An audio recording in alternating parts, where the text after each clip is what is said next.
Good morning and welcome to Rising. We are broadcasting from the past today. Not really. We're just going to read the wrong script, but now we're going to tell you the news of actually today. Briahna, what is the news of today? Well, today we have a very special guest to discuss the elections taking place in Brazil.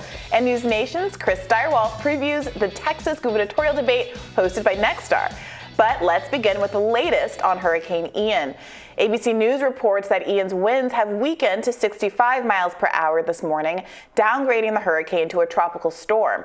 Ian made landfall yesterday on Florida's west coast as a powerful Category 4 hurricane. News Nation's Brian Enton reports that power is out almost everywhere in Fort Myers and there's no running water at his hotel and cell service is spotty. This morning, water has receded downtown, revealing lots of damage left behind. Brian added that he had to drive around several boats that had drifted into the road. Here's some of Brian's firsthand footage yesterday. It's just incredible. In downtown Fort Myers, at least 1.6 million people in Florida are without power as winds as high as 150 miles per hour wallop the state overnight. Look at that. Incredible. Meanwhile, Governor Ron DeSantis assured Floridians yesterday that the state was ready for a response to the hurricane. Quote, "We have fleets of high water vehicles, 42,000 linemen, 7,000 National Guardsmen, and 179 aircraft prepared to help." The 40,000 plus linemen were captured on standby in the state, ready to get to work. The Barstool Sports account applauded the workers as legit superstars. And they are. Yeah. Heroes, absolutely. The footage coming out of the state last night, everyone was sharing obviously on social media, was incredible, especially the time-lapse footage, which really gave you a sense of how deep a lot of the water shots we saw were. Yeah, that was what was motivating to me. The water is, the level is so, in the streets, you could see like just the tops of cars in places. You could see, trees that are half covered. Lot of water. Yeah, people had their cars in their garages sloshing around, kind of floating. Obviously, people in Florida are prepared. They get hit with hurricanes. I think they're prepared for the high winds, the rain, storms. They have homes. Have built to withstand. Not everyone. There's still things happen, but I think they're prepared for that kind of. But it's impossible to be prepared for the street flooded to like shoulder height. It's crazy. Yeah, there were obviously people saw there was a shark just swimming down the street. Oh, so I think that was fake news. Oh, that was fake news. Yes, I think that was okay. I did see that, but it was, I believe, debunked. Yes, Twitter falls for fake shark video. Okay, fair enough. No, I did see a photoshopped orca, which is a lot easier to call out as fake. Yeah. But it was plausible in part because there was such a high volume of water. Footage of people inside of their homes where the water had come partially up their stairway, and then the reporters themselves who put themselves in the hurricane's path to get this kind of footage could barely stand up. I saw one guy got knocked over by a branch and was holding on to a signage on the side of the road, the pole for support, and otherwise would have been swept away. I don't know if the storms continue to be this strong, if people should continue to put themselves in harm's way like that. But it certainly is an incredible demonstration of the power of the storm. And speaking of that, we did see footage of a few people on sort of like a dock, a pier by the beach that were going swimming during the hurricane, which is just like, I would say do whatever you want to do. That's on you. That's really stupid, but I won't force it. But the issue is then people have to go rescue them. Someone then has to save service people have to go help them when they're in mortal peril, which they obviously will be trying to swim in a hurricane. So don't do that, because then that imposes an obligation on other people to help you, and you put them in danger. Yeah. So it's really stupid. Absolutely. Really stupid. Well, The View's Joy Behar took a page from CNN's Don Lemon and blamed the severity of the hurricane on climate change, insinuating that the state of Florida somehow deserved the mess. Let's watch that. This is the quote from Governor DeSantis about climate change. Quote, "I am not in the pews of the church of the global warming leftists." This is what he thinks about climate change. And now his state is getting hit with one of the worst hurricanes that they will ever see.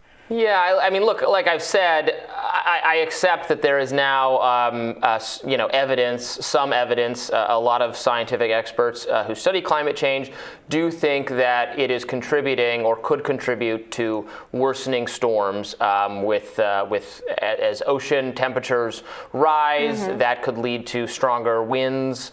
As sea levels rise in general, mm-hmm. that creates more flooding. I get that. Now, it's harder to find in the granular data, exactly this is how many more frequent or destructive the hurricanes are. Well, no, it's not necessarily a one-to-one relationship, but research shows that over the past 39-year period, or this was a study from 2017, so from 1979 to 2017, the number of major hurricanes has increased while the number of minor hurricanes have decreased. As a consequence, scientists think of warmer sea surface temperatures causing more intense tropical storms and allowing them to pick up more speed and causing more damage when they fall. So I don't think that it's like, I appreciate why the weather reporter or weather scientist that we talked about yesterday in the conversation with Don Lemon may have wanted to focus on the particulars of the current hurricane as opposed to talking about the broader global trends of global warming. But what Joy read there about Ron DeSantis' statement has much broader implications than this hurricane. According to that quote, it sounds like the man doesn't believe in climate change at all. And I don't know if I would agree with that.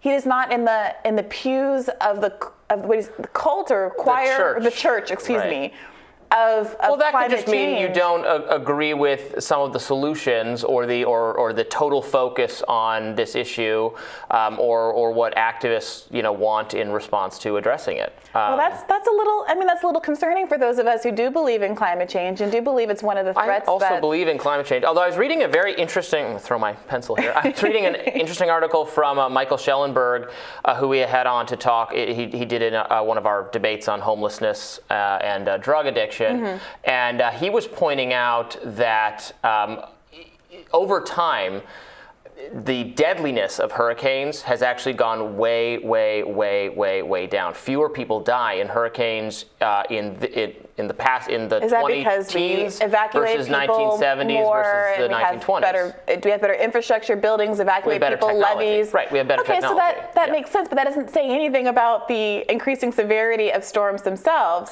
Well, I know, but the issue is some of the increased carbon emissions, the things we're doing that are having a negative impact on the environment, a lot of those have created a wealthier, more technologically advanced society that can then is much better prepared to withstand storms. Well, there's many problems with that. One, that not every storm that our emissions create happens in the United States of America. Southeast Asia is also bearing the brunt of a lot of these increased, more powerful storms without the same resources and infrastructure to bear, to wear through it. Moreover, overall, the global South, because of the temperature rise, is bearing the brunt of global warming, and it's unfortunate because obviously America is a lead emitter. So they're having to pay for the cost of our emissions.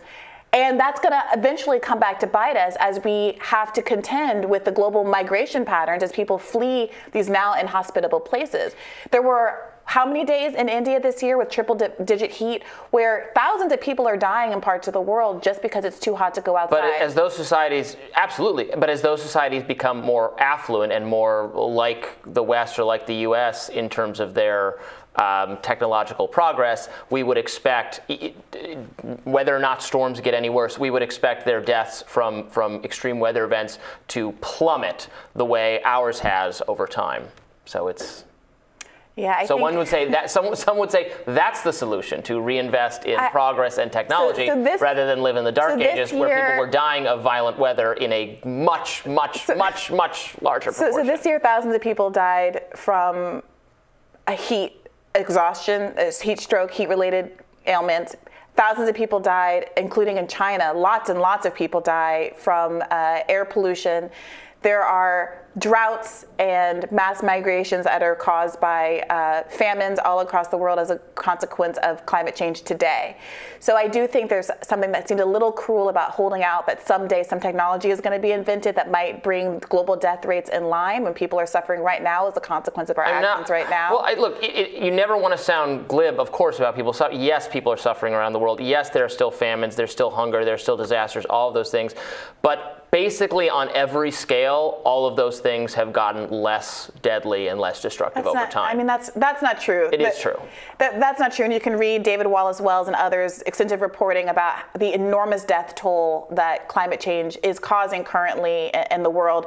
But to keep it focused just a little bit. Not causing. It is I'm not saying it's not. It is. But it's still on a historical scale.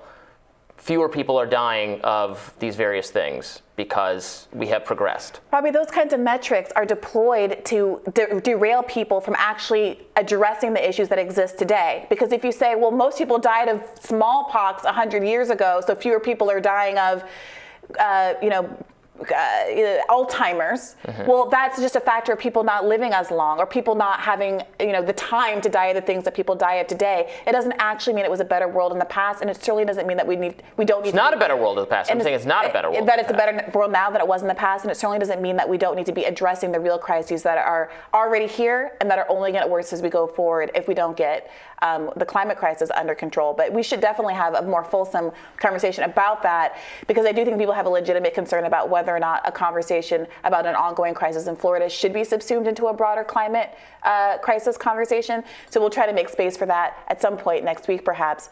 And I'm looking forward to your radar coming up next. Stay with us.